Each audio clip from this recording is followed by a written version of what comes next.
let's see. Horn. Yeah, I remember kind of writing this again, this is this trying really hard to write good songs and sort of really being influenced by traditional pop and sort of trying to figure out like, okay, well, what is with chords that sort of move and, a simple melody over it, this idea of especially stuff that sort of would descend through each of the notes of the scale instead of just using the same 2 or 3 chords that 90% of music bases around. I was infatuated with sort of, it's like, okay, well, I'm going to do a descending chord, I mean, Elliott Smith and some of our, contemporaries were just masters with this stuff. So I was sort of fascinated with like, how do they do that? So that song kind of has this chromatic descending kind of chord thing and then this melody. Yeah, this it was melody, kind of the first time that I'd kind of for. come up with a counter. Yeah, and then, a counter melody too. Yeah, that was key. Yeah. You kind of came in with this counter melody that instead of just being harmony with me. Yeah, that was pretty key. What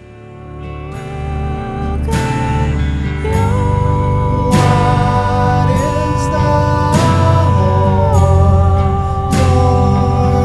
living for?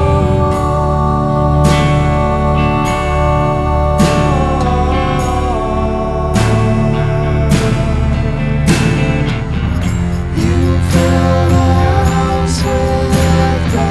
like that. That one is The definitely limits of the flesh. Yeah, definitely. Yeah, like I really like that song. I think that's I really do, too. great. That little bridge there, the little bridge in the middle is, you fill your house with bells, but who can live like that? You want to speak like angels, but you can't. Yeah. I think it's one of my favorite lines that I came up with. I kind of was worried that maybe I was being a little too preachy, Right. on that song. But but Yeah. in the end, I was like, well, I'm in the same boat. Well, I'm saying, Yeah. compared to what I'm saying, what is the horror you live? I'm You're definitely more right, accusatory. and I could be I'm- taken as more accusatory. Yeah, but I'm saying, well, I guess you'll get what you get, reap what you sow. Look out. Them and Alan are coming to tell you how bad you are. No.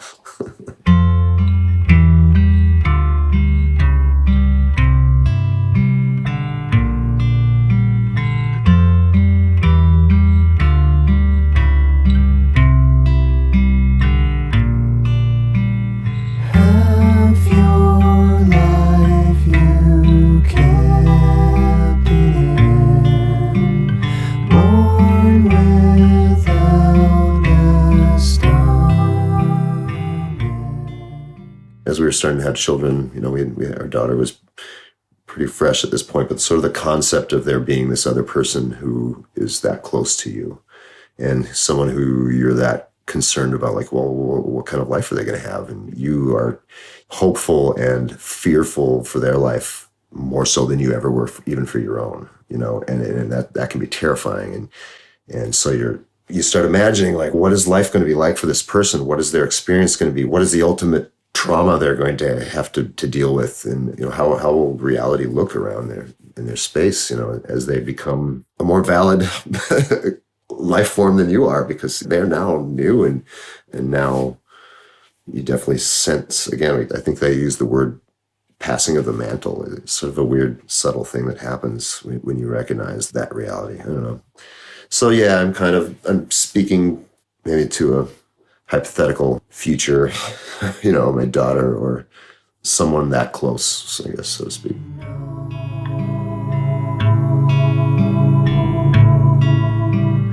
You could have had the world.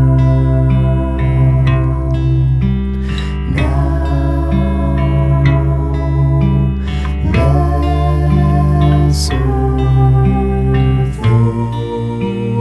things pull the string. I was pushing so hard, trying to figure out sort of the possibilities of chord movement and stuff. Again, influenced by, influenced by contemporaries, people that we had toured with who were really making some really sophisticated stuff. Ida, we'd been touring a lot with Ida, and they're just great songwriters, just so good with putting sophistication into seemingly simple music. And so I don't know, I was really pushing myself. That one, it's a very tactile guitar. I'm picking and doing double stops and doing fancy stuff that sort of looks like someone who knows how to play the guitar. I always actually look at that one as like sort of probably the most sophisticated guitar piece that I've ever recorded, just because of the technique that's involved with it. And honestly, it's not typical of what I write, and it's not typical of how I play at all either.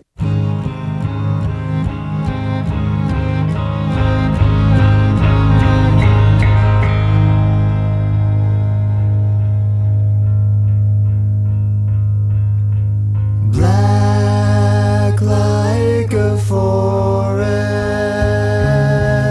and still like a lion, my knees are bending.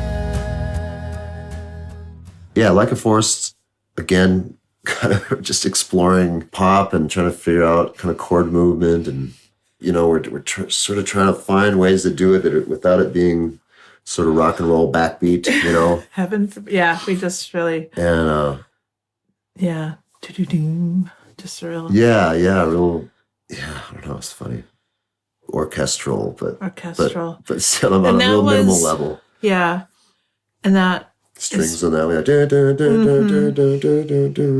yeah, it just took a while. We're like, okay, well, I'll try this, okay, does this work? Oh no, it doesn't work when we change this. Okay, I'll try to move it to this thing. Okay. Yeah, that's how we did the strings. So I like that. Like of the 5 or 6 types of songs that we have, maybe 7. I don't know. Yeah, that's one. That's one of the Will the Night. Will the Night, very strings, kind of building and ecstatic. Some of it I call there's a Roy Orbison influence. I've listened to a lot of that and really recognizing his influence on a certain. There's a couple iconic pop structures that Roy Orbison really defined. I don't know if he was necessarily the pioneer of it, but anyway, he taught me those kinds of things. Those are sort of certain song forms that I like, and definitely have used many times. So yeah, it's building, and we're out. Yeah. How can I blame you for all of the screaming that I've had to turn to just in time to go off in my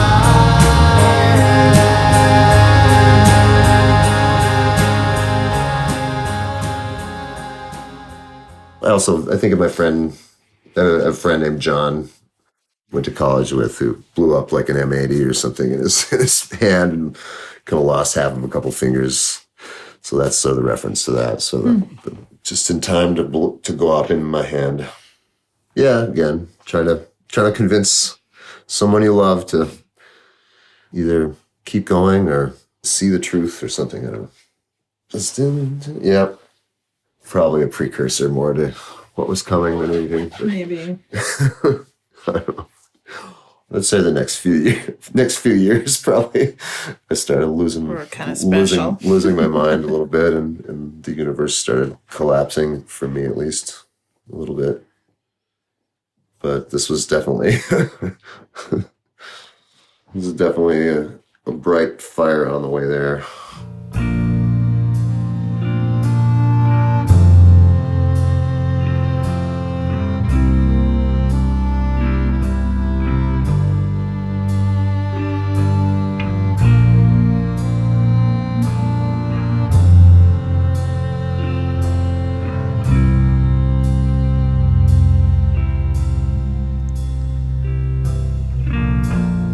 hold me closer than that.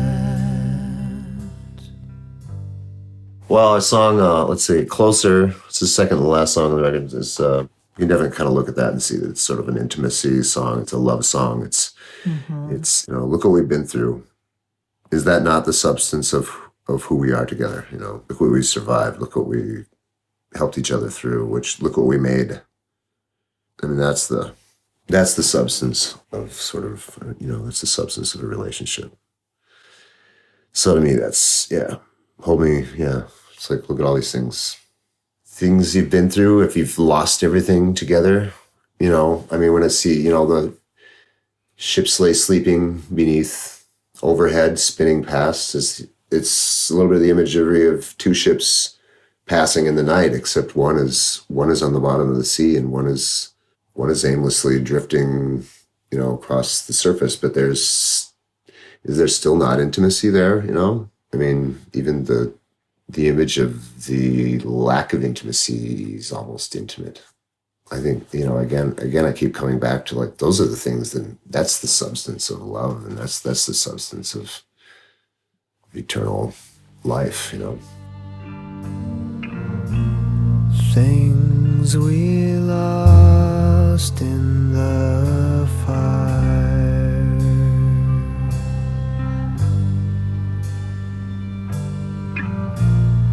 How'd we ever get by?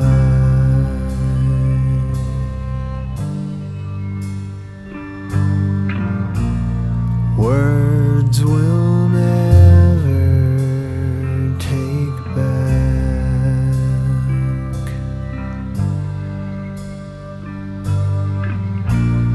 Hold me closer. The title comes from Closer, and it's things we lost in fire. And to me, it's a powerful image. It's preloaded and personal. I think just about anyone hears that phrase and is both taken back in a little bit of terror and also, immediate recalling of your memory and your foundation and what's around you and what you count on as objects to find your bearing in life and what, I guess sort of the next question is like, well, do those things matter? Of course they do, but imagine losing them together.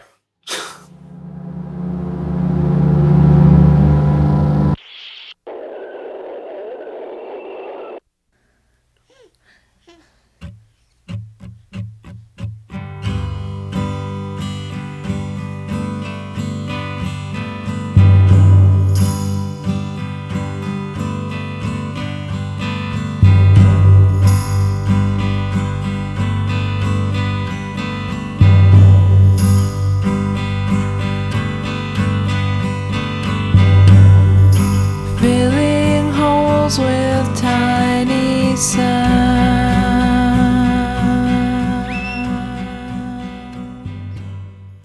I remember with that song that I did kind of struggle with the lyrics for that one.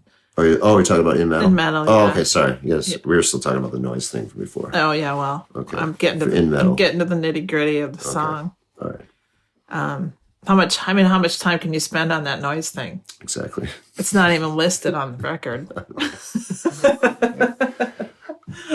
Okay, In Metal. Yeah, that was another. Yeah, I came with a guitar thing and you kind of wrote this thing real quick. Some weird lyrics for it, but Yeah. that's another one that people kind of Misinterpret. request. No, they don't. I don't Oh, think they they could- misinterpret. they But that request one's it. kind of obvious a little Yeah. bit, but. Partly hate to see you grow.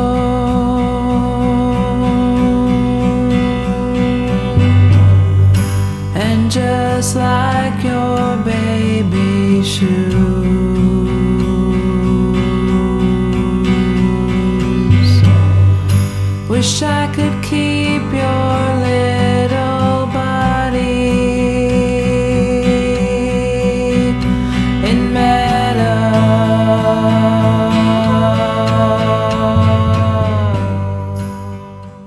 Oh yeah. Well, Yeah, because it is kind of a grotesque.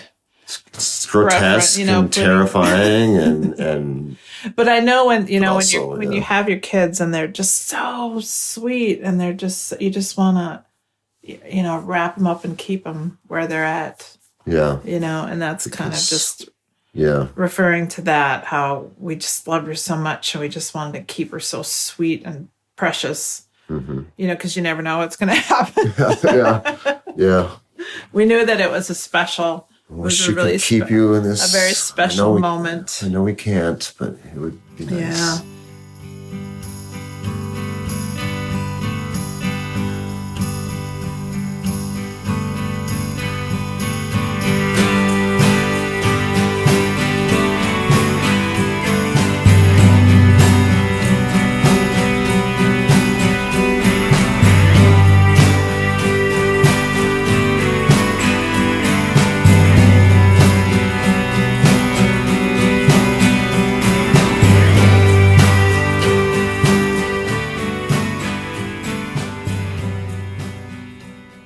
Yeah, it's fun. It's got a good payoff. It does got, it's got a little, It's got the kind of acoustic indie rock funk going. Baby Hollis, first appearance on the record. I think you had to, I remember you actually having to like squeeze her and shake her to get her to squeal in the right spot. Well, she would squeal, but not when we wanted her. Yeah, And we might have actually done that at Tom's. We did at Tom. I think you were doing some backup vocals and she was in the room. Yeah. And you were trying to do a vocal and she squeaked and we were like, okay, well, why don't you bring her over close to the mic? We'll just keep it in and there. We'll catch a couple. And yeah.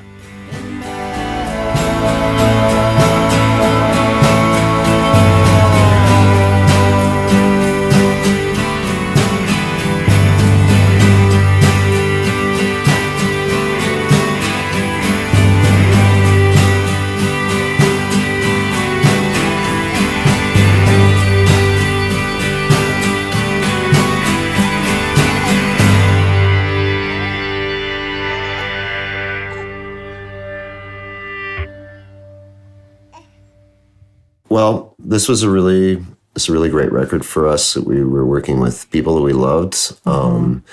We had just gotten a good deal.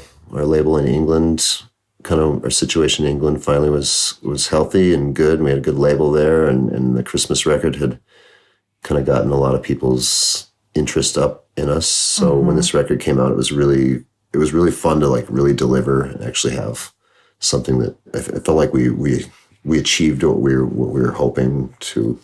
It was a culmination of many hours in the van listening to music and learning about how records were made and you hear music and you go, wow, it was a first but, for me, first with some of the songs like Dinosaur Act, and we were venturing out a little bit and we were breaking out of the rules that we'd the parameters that we'd set for ourselves a little bit. We decided that, well, maybe we don't have to be so strict to these, ideals that we've had in the past. And so I think this was... It's kind of an arrival of... Yeah. Like, oh. An arrival and a departure to something else. Visit lifeoftherecord.com for more information about Low. You'll also find a link to stream or purchase Things We Lost in the Fire. Thanks for listening.